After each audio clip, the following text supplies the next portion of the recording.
Hello প্রবাসী ভাইরা, আসসালামু আলাইকুম। এসপি ট্রাভেল অ্যান্ড ট্যুরিজম থেকে আমি মোহাম্মদ আবু সালাম।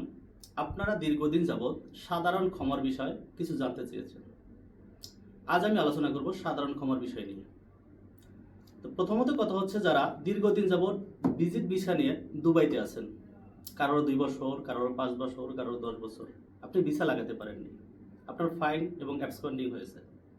এছাড়াও যারা রেসিডেন্সি ভিসা বা এমপ্লয়মেন্ট ভিসা দিয়ে আছেন দুবাইতে, আপনি নিজে ক্যান্সেল হয়েছেন বা কোম্পানি আপনাকে ক্যান্সেল করেছে, আপনি ভিসা লাগাতে পারেননি, আপনার ফাইন এসেছে বা কোনো কোম্পানি আপনাকে ব্লক করে দিয়েছে। এছাড়াও যারা আরবির ঘরে ভিসা নিয়েছেন, আরবি আপনাকে ব্লক করে দিয়েছে বা আপনি ক্যান্সেল নিয়ে চলে এসেছেন, আপনি ভিসা লাগাতে পারেন নাই। 1 সেপ্টেম্বর থেকে দুবাই গভর্নমেন্ট আপনার ফাইন এবং ব্লক, অ্যাবসকন্ডিং যাই বলেন, সকল কিছু সাধারণ ক্ষমার আওতায় নিয়ে এসেছে। আমি বলবো সকল প্রবাসী ভাইদেরকে, এই সাধারণ ক্ষমা যেহেতু করেছে, আমি বলবো আপনাদের বিশ্বস্ত প্রতিষ্ঠানগুলোর মাধ্যমে আপনাদের ভিসাগুলো অতি দ্রুত করে নিন।